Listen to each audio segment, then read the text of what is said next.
Hello! Welcome to Rebel Base Radio. We're your hosts. I'm Jim. This is Nat, and we're here very early. Very early and in the middle of the week. Yeah, we're like, hey, we've got all these plans. It's going to be this, that, and this. Second week in, thrown out the window. Really just for this week because we'll be back to our regular timely schedule on Sundays. It was just we did have plans. We were going to do it Saturday, but then I had the opportunity to go, and that was a sick opportunity. You couldn't miss that. I could I'm sorry, Nat, but I can't pass up Michael Keaton. You know? Oh, absolutely not. Can't be done. So we were like, okay. We knew we couldn't do Sunday, so here we are on a Wednesday at 6 p.m. in the UK. But look, what's up, Andy? Hey, but Andy's here, so everything's all good.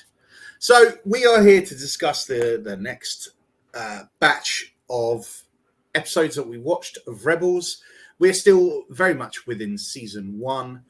We're still into the early parts of Star Wars Rebels, but we're now at least moving forward into a little bit more of Ezra's training, which is basically what what episode 5 is. Yep. Rise of the Old Masters. And when I started watching this episode, I don't know why. Like I said, it's been a very long time since I've seen Rebels, like actually sitting down and rewatching it. So it reminds me of, like, I'm seeing characteristics from characters that I hadn't seen in a while. I was like, oh my God, I forgot how defeated. I don't want to use the term defeated, but I forgot how, like, I guess, like, he doesn't have enough confidence. Like, he's not confident enough in himself, Kanan. No. Kanan's very, like, the second he sees issues with Ezra, the first thing he wants to do is, like, I'm passing on to a new Jedi Master because clearly it's not going to be me. And I'm just like... But you can see that, like, because we've seen when he leaves the Jedi Order, he's still young. He's still a Padawan himself. But we don't see that until, like, in current time. We don't see that until many, many years later. So when you're watching the show, like, I guess as a first-time watcher, and I guess if you've never seen season 7 of Clone Wars or even the first season of The Bad Batch, you don't really, like, put 2 and 2 together that's him, like, that's him eventually.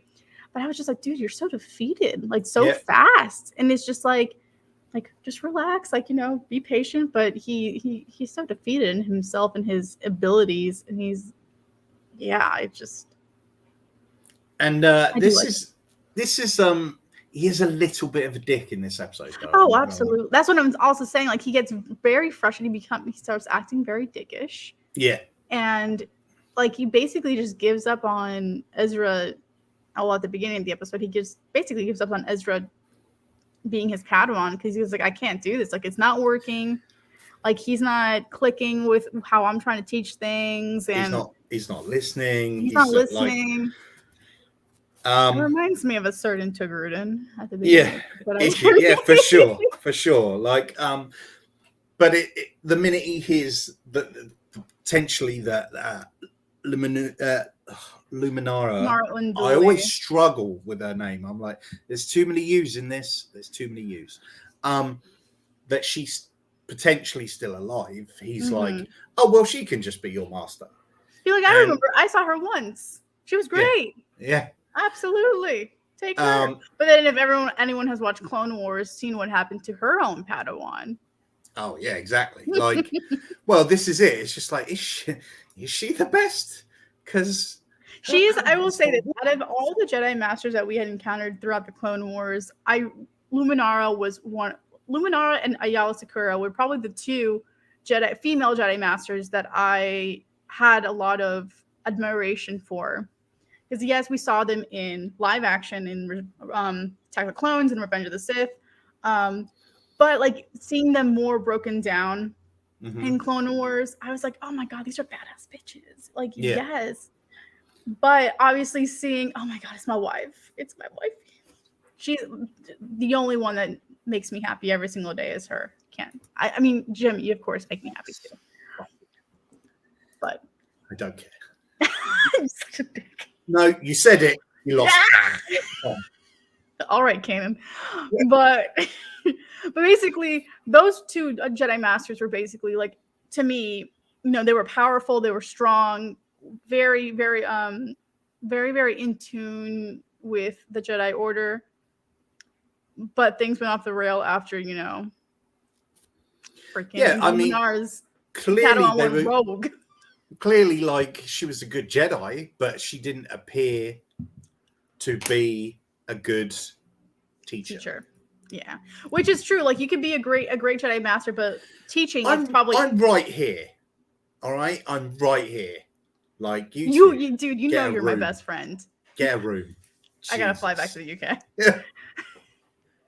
But so fair enough. Like, she's there, but I suppose I'm not even sure if Kanan would have been partial to all of what went down, because he was obviously still very young. And I don't know about you, but I feel like even when it came to the younglings and the apprentices, the council and I would say, let's just say, the Jedi Knights and the Jedi Masters of that time were very protective and silent of what was happening within like their realm. So like, even everything that was happening with Ahsoka and with Kanan probably being so young, even Cal probably being so young, they're not listening to the shit that's happening. No, not at all. So they don't know that Luminar's Padawan went rogue. They don't know all that Ahsoka was accused of murder. Like, they don't know all this. So they're very oblivious. So for him, he's probably like, right, finally, someone that actually is a master that can do this, because and sat on the council. Yeah, because I mean, let's be fair, he's technically, if you want to be all technical about it, still a Padawan. He never went through he was never knighted. Never went to the trials. Never became a master. Nope. So you can see if that's how he struggles. But I wonder if that's why he's not confident in his own abilities, because he goes like, I didn't make it past. I didn't make it pretty. Yeah. I didn't make it anywhere near the knighthood. So kind of like, I don't know if I am the best person to teach you. Yeah. But then again, we think of Jedi like Rey and Luke. And I mean, Luke's journey was very different than Rey's, because Rey's obviously, what we're saying in the sequels, Rey's escalated very fast. But also, I think, if I can just defend that, and Luke's, I think when they are that strong in the Force, things do come quickly and naturally to them. I think we notice it with Ezra in this episode as well. I noticed it with not the Empire Day, but the next one right after that. That's where I was like, oh my God, you're really strong for a kid. Yes, exactly. And like, all of a sudden, it kind of, the minute it clicks, I miss the Jedi Council, but they didn't run it properly. I think my issue with the Jedi to begin with is, over time, obviously the Republic has evolved, technology has been advanced, the Force has evolved over time, but the Jedi ways didn't, because they were so set in it. Mm-hmm. They were very like, this is what you need to do to be a Jedi. Like, this is X, Y, and Z. You got to read these books. You got to learn just like this. This is how you're going to be a servant to the galaxy. And for me, that, like, obviously we even see it now, like, over time, like, we're going to evolve. Things have to evolve, because you can't be stuck in your ways. You have to keep moving forward. But the Jedi never wanted to do that, because they were so stuck in their ways. That's why I think I was having this conversation with somebody, actually, surprisingly enough, in New York. I was having a conversation, and they were just like, well, I wonder why Mace Windu was very, like, Mace, basically Yoda as well. They were very, like, to their ways. Mm-hmm. And it's because they just, like, stuck to their little box of the Jedi Council. And they didn't want to ever update or change or evolve at all. But you know who did evolve? the Sith. And that's why they became the ultimate downfall of the Jedi, because they realized that, hey, if we change how we do it, well, Darth Bane realized that if he changed how he did it, then all of a sudden, just two are strong enough to defeat all of them. Mm-hmm. So I think, and I hope that that's kind of where this all goes afterwards. Like, the new Jedi Order will be built in a different way and won't just rely on the old texts and the way it was. That's what I'm praying. Listen, Miss, I'm going to still just call her Rey, because I don't want to really add the last name Skywalker, just to, because then people be firing up in the comments, being like, she's not a Skywalker, really, but she is a Skywalker. I'll say it. I don't care. Come at me. Y'all can go to Jim, but yeah, I mean, I just like her as... I think she's powerful enough just as herself. Like, she doesn't need a last name to really like be like, yes, you're important because your last name's Skywalker. Like, no, she's just as powerful because her name is Rey and she's a badass. Oh, I don't disagree with that, but also I don't have a problem with her taking on her own surname.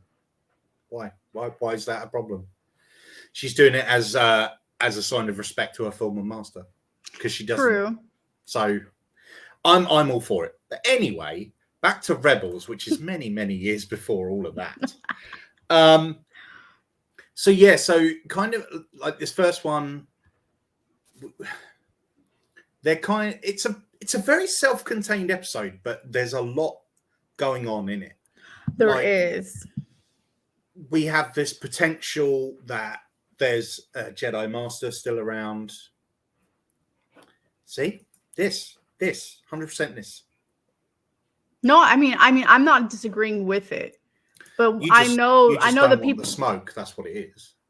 None of that. I'll take the smoke. I'll take the smoke of Phantom Menace. I'm like, if you want to go at me with Phantom, that's fine. It's Skywalker. I'm like, yeah, okay. But then obviously we have Kanan trying to teach Ezra, and then there's a lot of New Hope vibes in this first episode. Yeah, and I don't know if I started noticing the music was giving very much like from a New Hope, and I think that's something that people need to remember. Sometimes people discredit to animated Star Wars shows is that a lot of these shows won't be shit. Like, they're actually shit without the music. Oh yeah, like the music that exists within Clone Wars and Rebels is so imperative to the storyline. So, because there will be like little hints of like the Imperial March, there'll be hints of like Binary Sunset, there'll be hints of all this music that connects and binds everything, just like the Force. And that also draws you into the show, you know, because they go and they try and rescue Luminara, but turns out she's dead. Turns out this is actually a plot from the Inquisitors that they use the body and the bones of Luminara. And I will say this, that is very strategic and very smart, because Luminara is one of the most trustworthy Jedi Masters. So the fact that they found her body basically kept her like as a mummy, realistically, and just used her essence to lure the remaining Jedi in is very, very smart. Because people go, Kanan was like, I remember Luminara. If she's alive, then we have to save her. So if they fell into the Grand Inquisitor's trap. And I find it very funny because he just introduces himself as, I am the Inquisitor. I'm like, you're not the Grand One? Because that was no? Okay. But and I thought that was a very strategic and smart plot, because sometimes the Inquisitors are really not that intelligent. They're intelligent to an extent, but like Grand Inquisitor in Rebels is better than all of the Inquisitors in the Kenobi show, including himself. Facts. I will say, I'm not disregarding Reva, because Reva is in her own thing, but. I was like, bro, you smart as hell. Because I was remembering from Kenobi, I'm like, these bitches were dumb. Yeah. These were dumb as fuck. And it sucks because I love the actors too. Well, yeah, this is Like, it. you're Like great people. that's how I saw it as well. I was like, these people are great. Their characters are not like I know they don't have to be the same, but they have to. Like, I don't mind visually the differences. That doesn't bother me at all. What bothers me is how in Rebels you see how smart, calculating, evil, and determined the Grand Inquisitor is. And in Kenobi, he doesn't see the stuff that's right under his nose. Right. And I'm like, that's not him. That's the thing I struggled with Kenobi. But the Grand Inquisitor in this is incredible. And this is this first episode, Rise of the Old Masters, is the first time that we actually see him use the spinny blade. Mm-hmm. And it's the first, at least, canon of its kind to be used in a Star Wars animated or live action show. And I thought that was I loved it because, of course, I think what we're seeing trending wise is that the Sith like using a dual blade, which, you know, strategically when it comes to dueling and fighting, brilliant. Because you can use it in so many ways. You can also, make it into two separate blades. Like, smart, very, very smart. But the fact that it can spin, and I think the thing that we see later down the show is with the fact when they use it, the ability to fly with it. Yeah, I'm just like, wait a minute, hold up, I want that. How do I get that? That's the part where I'm like. You went too far. Do we? No, I don't think that was a good choice. But that's the only thing of it. There's a track called Rise. I know that track you mean, and the thing is about music is it can do that. It can change. I literally listen. Like, many people don't know this about me, and I'm really just outing myself here at this point.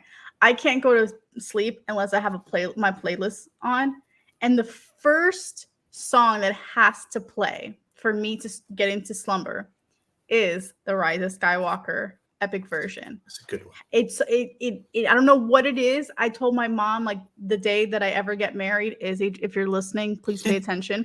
That is what I'm walking down the aisle to. Here and now, I'm officially saying it, but music in Star Wars is very, very important, and For me, there's two pieces of music that's guaranteed to choke me up. One is Binary Sunset. Every single fucking time. Like, it hits me in a way that I didn't know existed. And the second one is from Rebels, and it's Journey Through the Star Cluster. If you don't remember it. Is that towards the end? Okay, yes. I know what you're talking about. Because I'm like, I haven't journeyed. You don't sound weird at all. That's what music does. It's supposed to hit you on an emotional level. Otherwise, it's not doing its job. That's why I think. Not gonna lie, the Avengers Endgame movie wouldn't have hit the same way if the music did not exist. Okay, no. So music is very important, even in Star Wars. Huge. So, and I think we get that a lot. You're right. In Rebels, they use a lot of the main themes to kind of draw you in and bring you into it all. I mean, the Rise of the Old Masters was a pretty simple episode. Like right after they escape the Grand Inquisitor, Kanan kind of realizes that there really isn't that many Jedi Masters left. He goes even if I wanted to send him off, and he uses the quote that Yoda says, obviously, in Empire Strikes Back. It says, "Do or do not, there is no try." And which is, I think, very not comedic, but it's very weird because I'm like, how did you hear him say that? Because obviously canonically he first says that in many, many years later. So I wonder, I'm like, were you just chilling with him one day and he just told you this, in maybe one of your little sessions with all your other youngling friends? Well, he did say that because Ezra's like, what does that mean? He's like, I don't know, but Yoda used to say it all the time. Okay, so there it goes. So it's actually Yoda's go-to, and no one knows what it means. I'm pretty sure Yoda's just like, no, fuck him. Basically. Enjoy that. So then we it ends on quite a light beat in the fact that obviously Kanan is all in on teaching Ezra to be a Jedi, and Ezra is ready pretty much to start learning, which actually does lead us nicely into Empire Day. Even there's a few episodes in between. I think these two back to back make perfect sense. They do. Because Empire Day, there's a lot going on in Empire Day. Empire Day and Gathering Forces, 2 parts. And so it's all encompassing in one story. But it does start out with Kanan trying to teach Ezra how to connect to all living things. In this particular moment, a Lothcat, which doesn't go well. So, but there's clearly more going on with Ezra in this episode. And I think this is the first episode that really expands on him as a character. Like, it really brings you into where he's been, who he is, and why he's the way he is.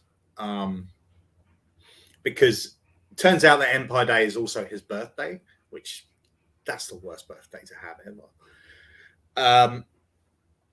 And weren't his parents taken 8 years ago on his birthday on Empire Day? On Empire Day. So it's like he has like 3 like horrible things happening at once. And like, he's struggling, and you can see he's struggling through it all. And I think this is where also Kanan's, I don't want to say lack of empathy, because it's not that, but his lack of understanding of feelings, I think. Yeah, no, I mean, it's because don't forget, the Jedi are taught very, very young that emotions lead you to the dark side. I'm not saying all emotions, but hard and heavy emotions, the ones that really actually matter in life, I hate to say it, but the ones that really matter in life are the ones that lead you to the dark side. Yeah. Like they're basically taught as kids, like, you can't feel X, Y, and Z. Also, you can be compassionate, but not empathetic. Like there's a lot of weird things. That most of them are taken away from their parents so young that they don't remember. They don't remember connection. Going through is something completely alien to Kanan. So the only person that can the only I guess the only 3 people. I'm gonna say 3 because now that we've had Tales of the Jedi, 3 people. The only 3 people that can connect, or lies, 2 now. The only 2 people that can resonate with Ezra is actually Ahsoka and Anakin, because Ahsoka does remember snippets of her parents. Yeah. Snippets, but not like all of them, snippets. And then Anakin obviously grew up with his mom. Yeah. So like Anakin, knows what it's like to have a connection, but of course, Ezra's never going to know Anakin Skywalker. He's going to see Darth Vader and not know his backstory. Yeah. But yeah, it's very hard, and Kanan's just not understanding it. It's also kind of why I do like him and Hera together, because she's so much like that, and he's so opposite that. So and it really does bring this whole thing of like opposites attract, and that's really what they are. Like they relationship wise are very opposite people, and I think that's why they're perfect for each other. But like Hera's even trying to be like, you got to be empathetic with him, like understand him. Like this is his parents are not here anymore. He's just been an orphan on his planet for so many years. And now on top of that, the freaking Empire has been invading his home and just destroying shit. And now there's Empire Day, the day that he hates the most. And instead of just giving him space and just letting him because I kind of resonate with Ezra. Like, I don't like my birthday as much as people want to say like, oh, enjoy your birthday. I really hate my birthday because it's just reminding me that I'm getting older, and that like once again that I'm very alone on my birthdays every single year. So I saw that episode and I'm like, I know exactly how you feel. Like you just don't want to be disturbed by people. And Kanan kept being like, yo, we got to do this plan. He goes like, leave me alone, man. I need some time. And, it takes a little while, I think, for Kanan to kind of realize what is going on. Sabine sees it more than anyone. and Hera can see it. But I think this is also, I think, an episode where Sabine and Ezra do connect in a way, because she sees, I mean, there's a whole other story going on at the same time where the Empire searching for Rodian, and turns out that Ezra knows that Rodian, and so do his parents. Sibo. It's Sibo. Tsee. Okay, yeah, Sibo.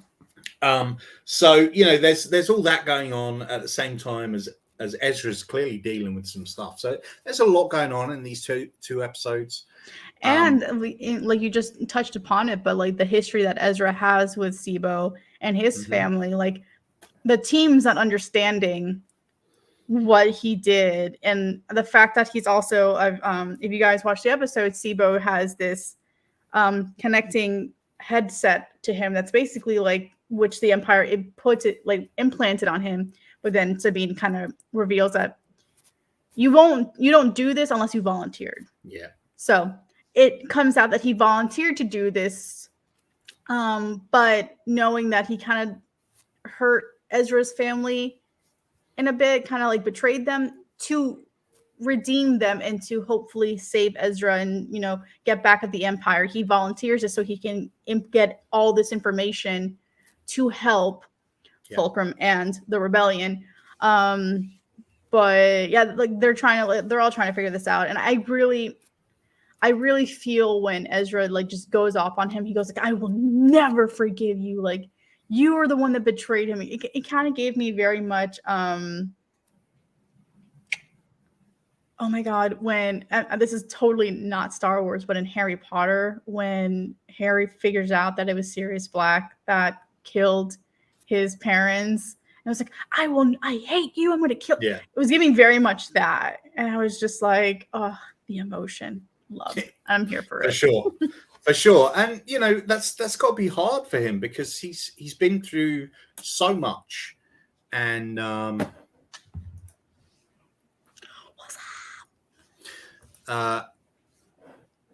yes, I do too. And we will be there soon enough. We will be soon there soon enough, and with tissues. Oh yeah. Oh, don't. There's going to be times where I'm not okay. And so I think, you know, as I said, this episode does really focus on Ezra and who he is. And whilst in the first few episodes, he can come across as like super annoying, I think this is one of his turning points where you're like, he's been on his own. This kid's just been doing anything he can to survive, and not knowing what's happened to his parents and everything else. So at that point, you kind of soften to him a bit more, and you're like, he's just a kid, you know. He's 15 in this episode, and this is the first part of this is the first. It takes place in 4 BBY, so it actually moves on from the year before. So you know, go on.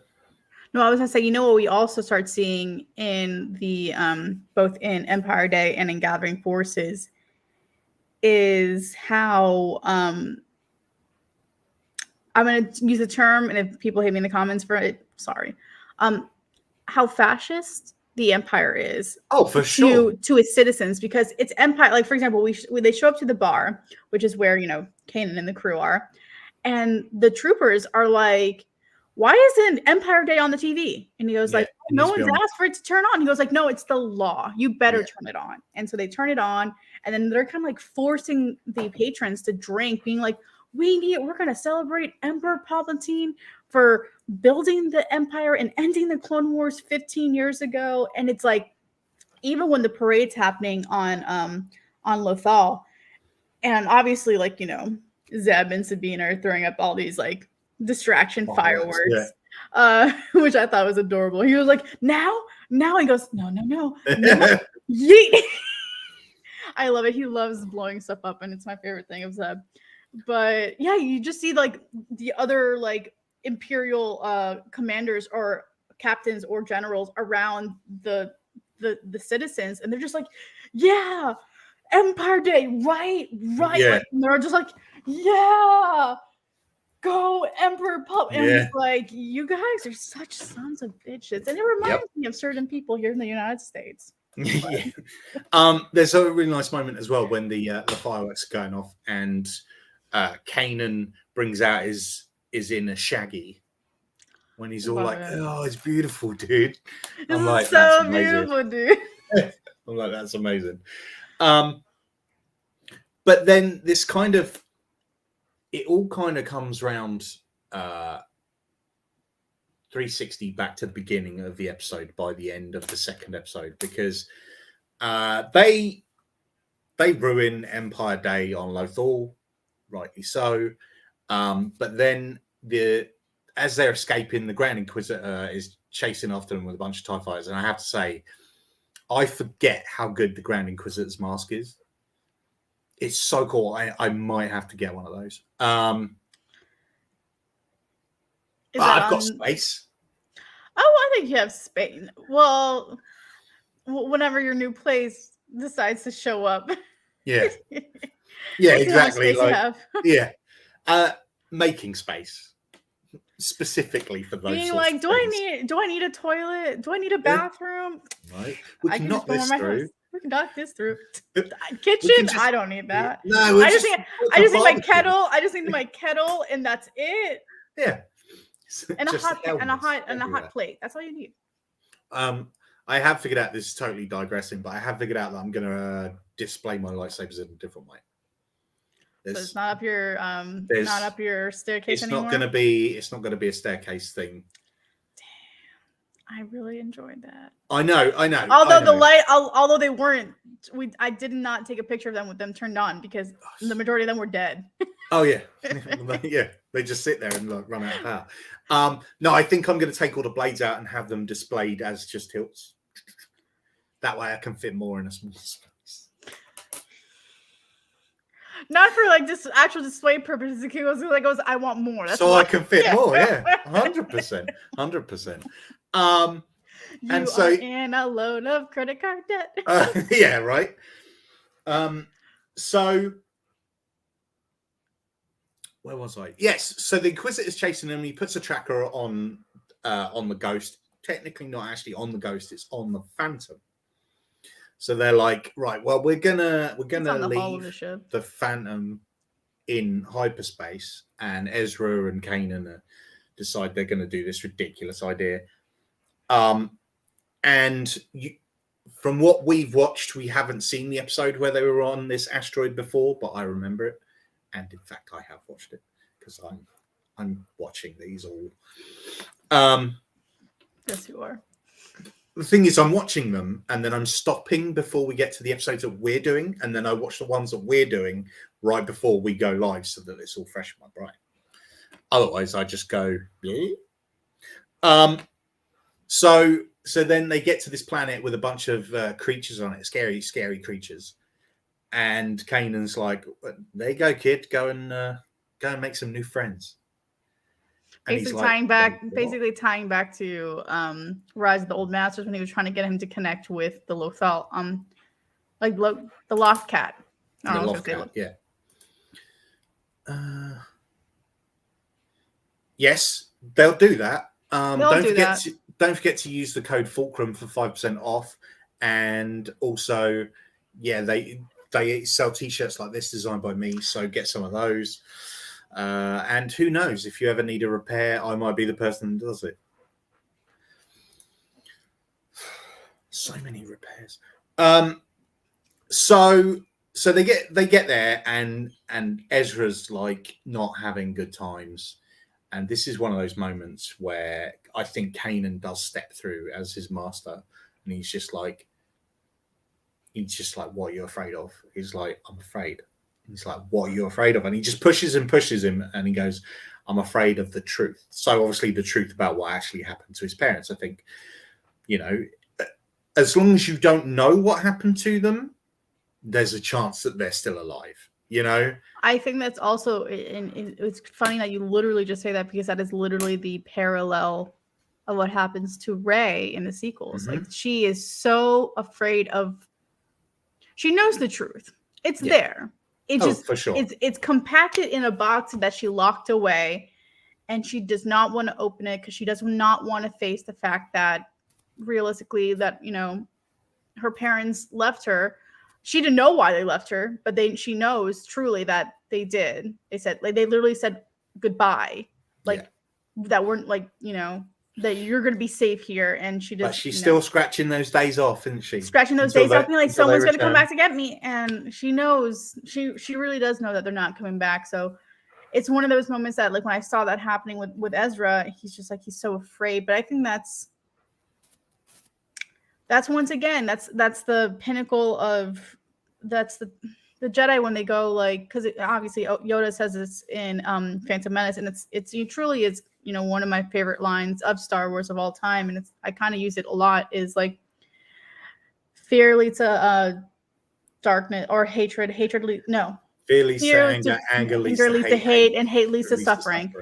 And so he's saying that he's afraid, like, you know, that's not the Jedi way. You can't admit fear. You can't have fear, because if you have fear is going to lead to anger. You're going to get angry, and then angry is going to lead to hate, and then hate is going to lead to suffering, and that's just the path of the dark side. And I think that also scares Kanan a little bit. Oh, of course. I think what scares him more is what happens afterwards, which is where he sees it. And that's when I was watching, and I was just like, dude, you were powerful AF. Yeah. So at 15, damn. But this is where you really start to see, because one of Ezra's biggest powers is his ability to connect to creatures. Like, Rey can do it. Ahsoka can do it. Can do it. Yeah. And so that it's not always it's not an ability that's transferred to every single Jedi. It's a very unique ability that literally not many, I mean, but I think that's also the beauty of the Jedi itself, because everyone does have an ability that's tweaked a little bit more than others. Yeah. That the one connecting with animals is, you know, the one that obviously we see with Rey and with Ahsoka and now with Ezra. So I think that's really, really cool. Yeah. And so this is the first episode we really see that connection, and like the minute he lets go of his fear, he's like in full control of those creatures. And it's just like, that's pretty insane that, like, the minute you let go, mate, you're good. You're good to go. Yeah. But he overdoes it. Like he literally lets it go, but now, like, once again, the fear led to anger. Mm-hmm. And that's what he's using to control all of this and really bring up not only the rocks around him, but the creature behind him, the largest one behind him. And you just saw that anger. And I literally saw Kanan. I'm like, Kanan's like terrified. He goes like, he's like, what are you doing? Yeah. He was like, if he could say the word, he would. Yeah. Yeah. There would have been an F-bomb right there. Visually, that bit where the Inquisitor grabs Kanan's saber and he's holding Kanan's and his own, and the light is going off of him and he's talking him through, and he's like, beautiful, absolutely beautiful, that bit. Like, the lighting in that scene is incredible. It's really because he's trying to tempt Ezra to the dark side. So you can see that that's what he's doing. And with the light as well, because it's like blue one side, red the other, you can see the conflict is there. And I mean, it's just an incredible moment where he does like use all of his power to raise this huge creature to save Kanan. And that was the point of it. He's trying to, because he's like, your master's going to die, your friends are going to die. And he's just like, no, everyone's going to die. I'm not having that. And so he lets him go. He lets himself go. And the problem is if you fear that way too much, it's very difficult to come back. So that was a really incredible moment. But also then for him to then faint after that happened. Because he overused his power. Just like Grogu does later on, you know, it's just like it's so much power that he his body just can't take it, and it turns out he doesn't actually remember what he did at all. Yeah, he blacked out, which is I think something that it's why we didn't see a lot of Jedi go rogue or like stuff like that, because the power of the dark side is very overwhelming, and if your body really can't take it, you're dead. Like, it's gone. Like, it's gonna really kill you. And so that's why I think those that have the strong, like, so for example, a perfect one is Vader, Anakin. I mean, he's able to contain it. He learns, and I think with Kylo, like, Kylo eventually just, like, he had so much of the dark side in him, and it overwhelmed him, and it did affect him a lot, actually, in the sequels. He never fainted, but sometimes when you're using so much of your dark side, you can see him struggle. You can see him struggle with it, for sure. And that's somebody that chose to go to the dark side versus Ezra's, like, just happening to take a taste of it, not by he wasn't intending to do it. He was not just how it went. Just how it went, and it overwhelmed him. And he's also very young.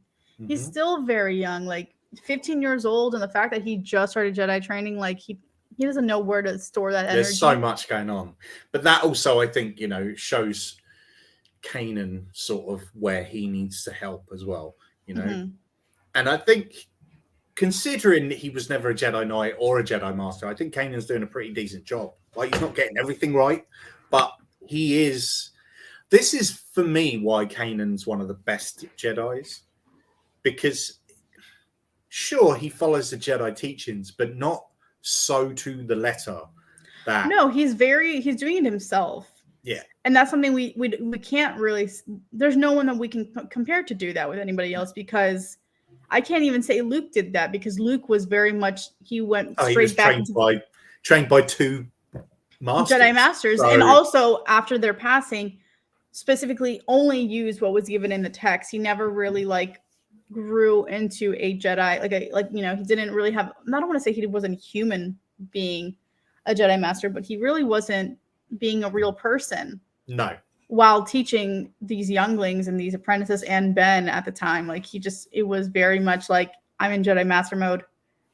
I'm not diverting from Jedi Master mode. This is what you have to learn, do it, and it's just like, that's not how you teach. Kanan's a real person. Kanan's a real person doing this, and it's kind of, I think, what I think that's why, if you're saying that Kanan's one of the greatest, that's also why, to me, it's the same thing with Ahsoka. Because Ahsoka learns how to be human as well. Like, she relies on her, like, Jedi training and shit, but she also has a human side to her, and But I think that's why she was able to walk away. Yeah. Because she was able to see the other side of things. You have not been checked. You've definitely been probably checked. That's Dave. Yeah. If it's on Instagram, it's Dave. If I think it's on Facebook, it's Jazz. From what I can never remember, they're constantly answering questions. I know that much. Whenever I'm sat next to Dave, that's all he's doing, just answering questions constantly. So it's probably Dave. So ultimately, these were 3 really, really good episodes. They were. Like, I mean, I'm gonna be biased. You are, obviously, but I think these the 5 episodes that we've now watched. Go on. We're gonna pause, okay, and have a moment, because I think the date officially got announced. Okay. For Ahsoka. Are we gonna have to cram in more videos? Yes, we may. Yes. It's the day before my birthday. That's pretty cool. What's that date? August 23rd. It comes out. My birthday's August 24th. Okay. We've got some planning to do. I will have to revamp a little bit of this ish. But we can do this. We can do this. Oh yeah, we can, for sure. Oh, that's gonna be the best birthday gift. Oh, that's gonna be the best birthday gift. Oh my god. Was that in the teaser trailer? Teaser. Just dropped right before we went live. 2 hours ago, it says on August 23rd, Ahsoka will start streaming only on Disney Plus. Nice. Okay, that's great. That is great. Happy birthday to me. It's only a couple of weeks after my birthday too. And there you go. And earlier on, you were like, "I don't like my birthday." I know, literally, as I'm like, my birthday, because it really does, like, especially when you, especially moving to a new city and not really having many people here. It's not like I can go spend my birthday at Disney like I did for like 7.5 years. I'd be like, oh, my birthday, I'll be in Epcot. My birthday, I'll be at Hollywood Studios. Like I really just can't pick up and do that anymore. Or like sometimes I'll be like, oh, Disney cast member discount, I'll be on a Disney cruise. Like I really can't do that here anymore. So it's kind of like, and last year I worked on my birthday for a company that really didn't like to be at. So I've only ever once worked on my birthday, and it was the worst decision I ever made. I have worked. I think I've worked like at Disney on my birthday. I just don't remember the shift I did. I don't actually remember a lot. You know what? I don't remember my birthday a lot. I do. I'm obsessed with my birthday. I make it a massive thing for like a week. You know what's crazy? I should be celebrated, damn it. You should be celebrated. I'm a fucking delight. I mean, everyone should be celebrated. I think the reason why I don't try and celebrate my birthday or make it big much of a spectacle, it's I have come to that point in my life that like if I try to make it like a big thing and try to invite so many people, I just get disappointed because no one really shows up for me, and I'm just like, it's kind of why I'm just like, eh. See, I'm at the point now where I don't expect anyone to turn up. So if 3 people do, I'm like, hey, wicked. But also, they should be there, and I'll make them feel bad if they don't turn up. So just so you know. No. You don't understand. Like my birthday for the longest time, especially here in the States, when I was in school, my birthday always fell on the first week of school. So I always had to deal with having my birthday at school, at college. Like my last year of college, my birthday was the first day of school. Mine was always right slap bang in the middle of the summer holidays. It was. I never had it. Yeah. No, I mean, I'm telling you, like it's so heartbreaking, and I don't even know if they released like how what was the cause of his passing, but I mean he's gonna be celebrated during that show. Sure. Yeah, like whether whatever happens with his character, I will say this right now, and Jim can definitely say because he was in the room when the trailer dropped for the first time to the world. Seeing Ray Stevenson's character on screen, and for the little amount of time he showed up, he looked so good. Yeah. Like the way he was like, da, da, da, and we're just like, with an orange saber? Dude, who are you? Good. So it's going to be so good. I'm so excited. You know how I usually tell you that I never try to put expectations on a show? It's impossible not to. I have to put on expectations on the show because I am just the hype has been going, and then Celebration fueled it, and then everything now that we're doing this Rebels Rewatch series, like I'm just getting so hyped for this show. I'm just really excited. Me too. Very much so. And our next episode, which will be over on Nat's channel, so it will be on my channel. Head over to Nat's channel and make sure that you are subscribed over there. Will be the first appearance of Ahsoka in Rebels. So no, actually won't. No, yes, week 3 is Path of the Jedi, Vision of Hope, Call to Action. Oh, I skipped over that in my brain. Yeah. It's week 4 where we get Ahsoka for the first time. Oh, so that'll be back with me. Yeah, back with you is when we see Ahsoka again. Okay, well, anyway, next episode is episodes 10, 12, and 13. So Path of the Jedi, Vision of Hope, Call to Action. We will be reviewing those over on Nat's channel this Sunday at 9 p.m. GMT, 4 p.m. EST. You put 5 p.m. on the post today, and I'm just like, dude, we're not 4 hours apart. We're 5 hours apart. Wait, what? Yeah. What time is it for you right now? Oh yeah, because everything changed. Yeah. Yeah. Did I put that on the post? It didn't You matter did. anyway. We changed it. We changed the time, so I was just like, that'd be very awkward. If, We like, always change it. We change everything. So, you know, make sure you subscribe to both of us because who knows when we go live. We don't. We try. We try to make a schedule and We at try least to make give a a heads schedule. up. We try, but if anything, we try to give at least a couple hours notice. And if not, you can always to each other.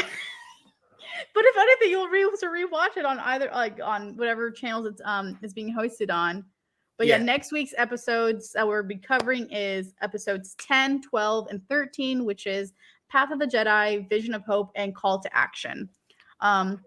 And it's all streaming on Disney Plus. So watch them and join us on Sunday as we talk through those.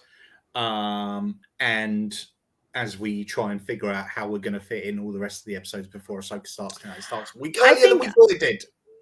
Well, I think I kind of figured out how to do it, and we just may have to do 2 Rebel-based radios in a week just to cover. We can do that.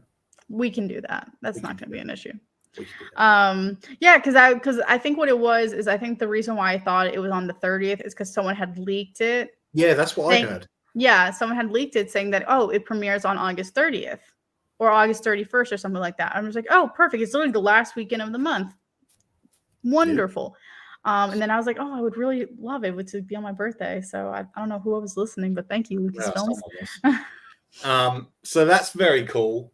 I'm very excited by that.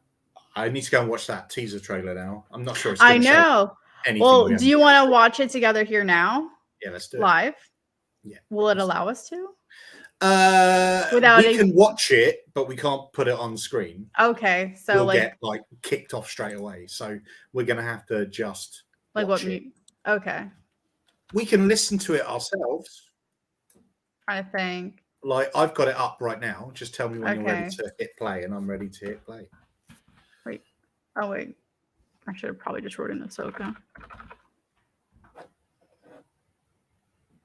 1 hour ago. Okay. But which one officially? No, 2 months ago. Star Wars. Here we go. Okay. It was only a 30-second teaser. Yeah. You ready? Yep. Okay. 1, 2, 3, go.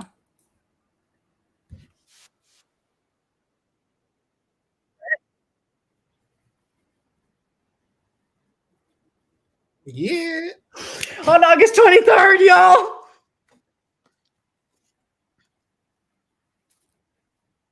Hello? Hello? Hello? Hello? Hello? Hold on. Wait a minute.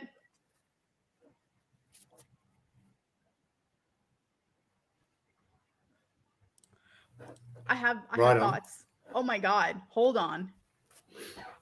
I mean, obviously we've seen a Sabine wield a saber before, but the green saber? Well, it's Ezra's, isn't it? Yeah, it's definitely Ezra's. And she's going against the Ray Stevenson's counterpart in the show. Oh my God! But then you notice something specific. Something started playing, and I realized I never clicked pause, so I just started playing Andor, something from Andor. I'm just like, why am I hearing Marva's voice right now? And Lucasfilm was in red. Yeah, I saw that. And I'm just like, that's, if you guys obviously are, I mean, everyone's a Star Wars fan here, but that's something that's, that's intentional for a reason. Mm-hmm. So I'm just like, ooh. And then, of course, oh my God. I'm so Thrawn excited. Again. We saw Thrawn, the back of Thrawn's head again, but if you were at Star Wars Celebration, well, at this point got leaked.